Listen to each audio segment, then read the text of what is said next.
Welcome to chapter 19.3 from textbook, page 540. We're looking at conservation of momentum. At the end of the lesson, you should be able to understand on the conservation of linear and angular momentum and the conditions of conservation of linear and angular momentum. Yeah, the applications. It is anything that's involving momentum. So in this case, it's a bit unique. You have something which is rotating and also moving in linear. Yeah. So like example, the skater spends a lot of time spinning on the ice and rotating through the air. To spin fast for a longer time, the skater must develop a large amount of angular momentum. So if the skater's angular momentum is constant, can the skater vary her rotational speed? How? So these are the questions that will be answered at the end of the chapter. And then we have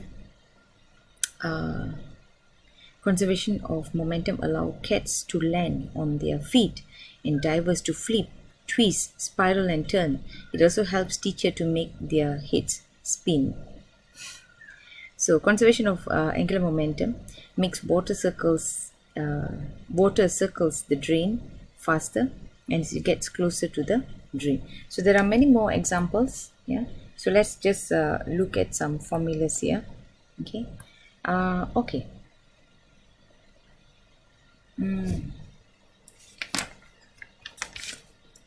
Recall that the linear impulse and momentum relationship. So you remember from the previous chapter, I think it's chapter 15. You looked at momentum, right? So if you see here, what's actually happening here is that your L1 equals to L2. Okay, just to write this simple, you remember this? I'm sorry, this is supposed to be A, B, B, initial equals to final. M2, MA, VA2 plus MB, VB2. Yeah. Okay, so it actually is from this formula. L1 equals to L2. Yeah, that's the conservation of linear momentum. Whereas, as for the angular, we have the Hg1 equals to Hg2. Yeah. So, what is the procedure for analysis for solving this question? First, you have to establish the what do you call the frame. Yeah, that is important. Okay, and then you have to write the conservation of linear equation momentum, and then conservation of angular momentum, and then you solve them. Okay, then you if the motion is complicated, then you need to use the kinematic equations from the previous chapter to solve it. Yeah, so we'll go through an example. I'm going to skip the examples in the lecture. Yeah. Oops, where is it now?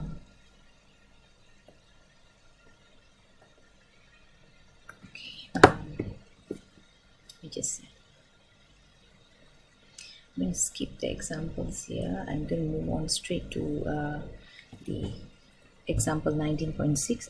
This will be the last part of the chapter. Yeah, 19.6. We are done with the lesson of chapter 19. Okay, so 19.6 is from textbook page 542. Okay, a 10 kilogram wheel shown in this figure here has a moment of inertia of Ig. So they have given the Ig, you don't have to calculate. Assuming the wheel does not slip or rebound, determine the Vg, and it must just roll over of the obstruction A. Yeah, so we need to draw them in a way that it is a story. Yeah, it is a story, so it's easier for you to understand. So case 1, you see, case 2 is just about to move up. Case 3 is when it's up. So case 1 is when it is before here, somewhere here, before.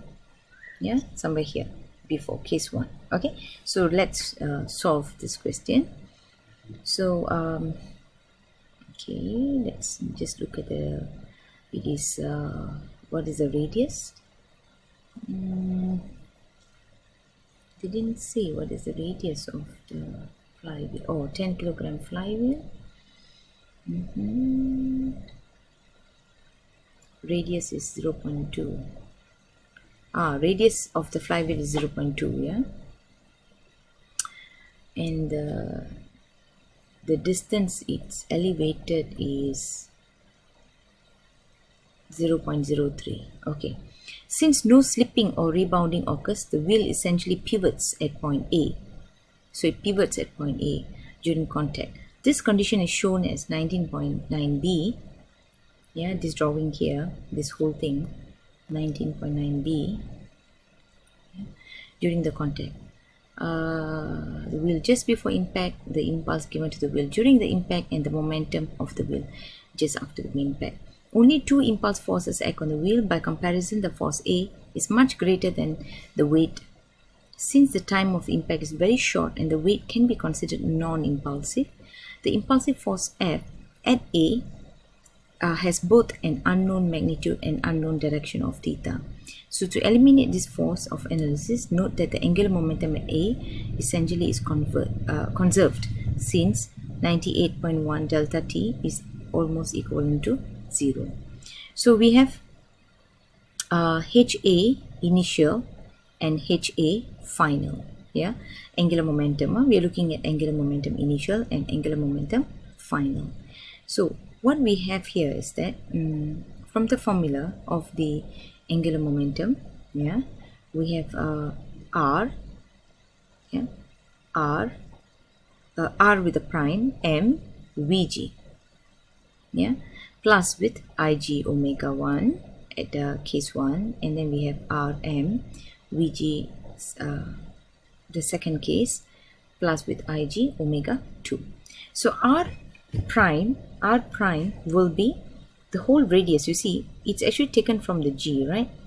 Yeah, from the G. So the whole length here is 0.2. So what is the length up to here?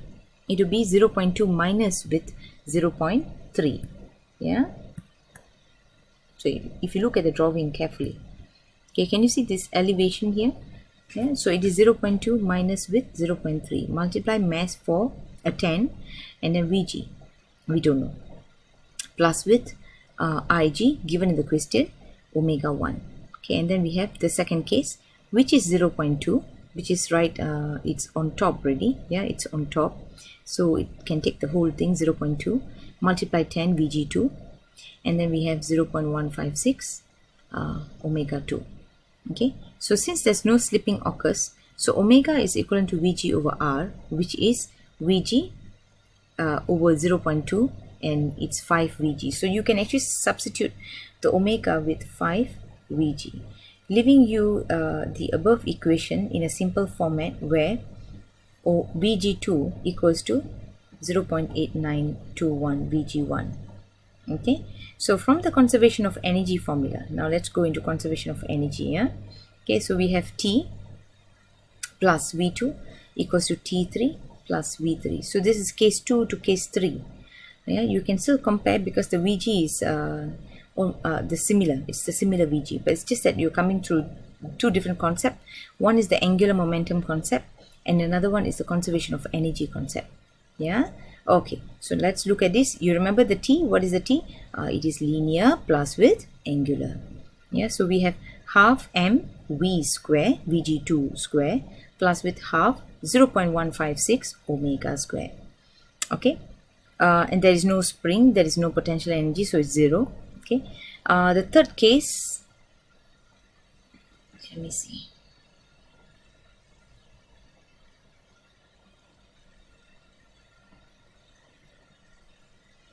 Okay,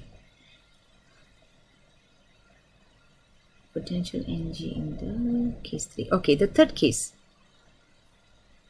it will be when it's right on top. So when it's right on top, it actually has maximum of potential energy, but we always consider that the kinetic is actually 0 because it's right on top, right? Yeah, so that's why it's mgh. The height that is elevated is 0.03. So you have this equation where you have in a form of omega, substituting this this one, the omega 2, this part, substituting this part, yeah, into this, you will be able to solve the for VG1, yeah, which is 0.729, yeah, because that is the actually the question that is being asked. Okay, so we are done with this. If you have any question, you just meet me during the consultation hours. Yeah, I will re-explain if you don't understand. Yeah, with that, we have actually ended the whole chapter for the syllabus of dynamics. Yeah, thank you very much.